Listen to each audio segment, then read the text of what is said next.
Кезек күтүп калдым дейт, врачты күтүп калдым. Менден кийин кезекке бир ачык сачык кийинген бир кыз артында туруп калды дейт. Чыдай алган жокмун. Ал менин намысым.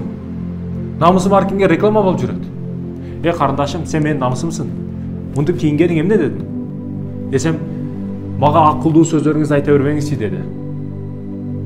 Макул, мен акылдуу сөздөрдү айтпайын. Ушул абалыңда азыр өлүм периштеси келсе, Азраил келип калса эмне дейсиң? Десем, ал карап, коркпостон, эч нерсеге үндөбөстөн, эч нерсени билбемишке алып, эмне кылат элем? Бар кет, бар жогол, күч деп, ит айдагандай кылып айда беремин дептир. Мен кезегим келди, врачка кирдим. Врачтан чыксам, инна лиллахи ва инна илейхи раджиун. Биз Кудайдыкыбыз, Кудайга кайра кайтуучубуз.